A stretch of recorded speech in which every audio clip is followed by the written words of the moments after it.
Hoy volvemos a la historia y entre ella analizaremos algunos pequeños pasajes de la Segunda Guerra Mundial, un conflicto extremadamente doloroso y destructivo que dejó un legado de atrocidades. Entre los hechos más desagradables se encuentran el Holocausto, donde aproximadamente 6 millones de judíos fueron asesinados por los nazis, y los bombardeos masivos, incluyendo las bombas atómicas sobre Hiroshima y Nagasaki. Además, la guerra causó la muerte de un porcentaje significativo de la población mundial. Durante la Segunda Guerra Mundial, el Japón militarista desarrollaba métodos de sabotaje bacteriológico contra la Unión Soviética, China y Estados Unidos, y se realizaban experimentos con seres humanos vivos, fusilando masivamente a partisanos chinos con proyectiles cargados con bacterias de la peste, el antrax y el cólera, según revelaron documentos desclasificados por el Servicio Federal de Seguridad de Rusia. El Estado Mayor japonés planeaba utilizar armas bacteriológicas directamente durante las operaciones ofensivas contra el Ejército Rojo con el fin de neutralizar su fuerza viva y, en caso de retirada de las tropas japonesas, infectar el territorio abandonado para provocar epidemias masivas entre las tropas enemigas y la población civil. Con este fin, en 1935 y 1936 se crearon en Manchuria los escuadrones 731 y 100 con sus filiales subordinadas, dedicadas al desarrollo de armas bacteriológicas y al estudio de sus métodos de aplicación en combate. Durante el conflicto soviético-japonés en 1939, en la zona del río Jangin-Gol, los efectivos de la Unidad 731, durante la retirada de las tropas japonesas, vertieron en el agua varios cilindros con bacterias de tifus abdominal, paratifo y disentería para envenenar al Ejército Rojo y a los ganaderos mongoles. Las actividades de las unidades bacteriológicas se llevaron a cabo de forma más activa contra China entre 1940 y 1942. Los experimentos con seres humanos y la prueba de métodos de infección de la flora y la fauna se practicaron activamente entre 1941 y 1945 y los actos de sabotaje entre 1944 y 1945. La rápida ofensiva de las tropas soviéticas en agosto de 1945 frustró los planes de los militares japoneses de utilizar armas bacteriológicas en las operaciones de combate. Con el fin de ocultar las huellas de sus actividades criminales, el mando del ejército Kuomintang se vio obligado a dar la orden de destruir los edificios de los escuadrones 731 y 100, sus sucursales, la base de laboratorios, las reservas acumuladas de armas bacteriológicas, la documentación y los resultados de los experimentos. Este lunes 25 de agosto del 2025, los archivos difundidos incluyeron el testimonio de un bacteriólogo identificado como Kato Tsunenori, quien participó en el desarrollo de las armas en la Unidad 731 del Ejército Imperial japonés.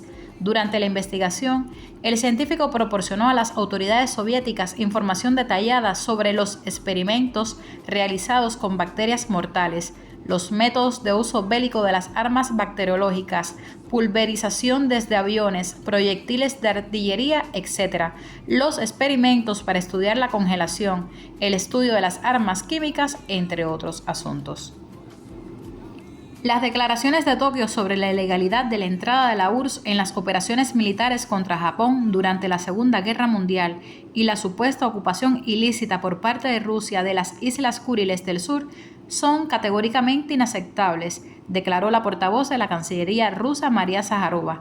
La persistente imposición por parte del Tokio oficial de falsas interpretaciones de los acontecimientos de mediados del siglo XX que determinaron el destino de la humanidad confirma claramente el núcleo revanchista de la política del Japón moderno, manifestó ese domingo. Subrayó que el país asiático es el único que se niega hoy a reconocer plenamente los resultados del acuerdo de la posguerra, buscando encubrir o silenciar los numerosos crímenes cometidos por el ejército japonés como parte de la bárbara campaña expansionista en Asia Oriental durante la primera mitad del siglo XX. Las afirmaciones hechas el 8 de agosto por el ministro de Exteriores japonés Takeshi Iwaya resultan especialmente cínicas en víspera del 80 aniversario de la victoria sobre el Japón militarista y el fin de la Segunda Guerra Mundial, que se celebrará por el mundo progresista el 3 de septiembre, enfatizó la alta diplomática. Consideramos que tal retórica es inaceptable para un estadista de alto nivel y, más aún, incapaz de cambiar la realidad objetiva. Las Islas Kuriles del Sur pasaron a la URSS, de la cual la Federación Rusa es el estado sucesor, basándose en los fundamentos legales consagrados en los acuerdos de posguerra de las potencias aliadas, y la Carta de la ONU indicó. Tras la capitulación de la Alemania nazi y sus países satélites, Japón era el único país del eje que seguía en guerra con las potencias aliadas y contaba con un potencial militar significativo para continuar las operaciones militares, incluidas las ofensivas. La península de Corea, Indochina, Indonesia, Malasia, parte de China, Birmania y Filipinas permanecieron bajo la ocupación del Imperio Asiático. El 9 de agosto de 1945, la URSS, en cumplimiento de sus obligaciones con los aliados de la coalición anti-hitleriana, entró en guerra contra el Japón militarista. Las ofensivas de las tropas soviéticas en Manchuria, en el lejano oriente, comenzó con el objetivo de derrocar al ejército de Kwantung con casi 1 millón de efectivos y expulsar a los ocupantes japoneses del territorio del noreste de China y Corea. En menos de un mes, las tropas soviéticas liberaron Harbin, los territorios del noreste de China y lo que ahora es la República Popular Democrática de Corea, y entraron en Sajalín del Sur y las Islas Kuriles.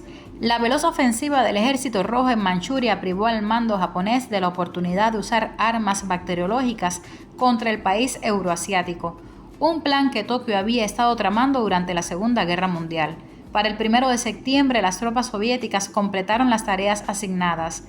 En 23 días de combate, los aliados aplastaron la maquinaria militar japonesa, contribuyendo así decisivamente al fin del mayor conflicto del siglo XX.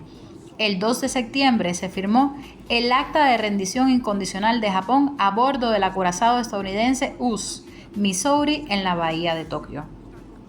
Se calcula que aproximadamente 5 millones de prisioneros de guerra soviéticos murieron a manos de los nazis. Aunque no de manera tan extendida como las armas convencionales, estos experimentos con armas biológicas en algunos campos de concentración, la destrucción de fábricas, viviendas, campos agrícolas, llevaron a un colapso económico en muchas partes de Europa. Los horrores de la guerra dejaron secuelas psicológicas profundas en los sobrevivientes, con altas tasas de trastorno de estrés postraumático y depresión. Esta fatídica guerra no solo causó la muerte del 3% de la población mundial. Durante 6 años se destruyeron miles de hogares y familias. Se obligó a muchas personas a abandonar sus casas, a muchos niños a presenciar los asesinatos de sus padres. Se causó extrema pobreza, hambre, discriminación, persecución y miedo.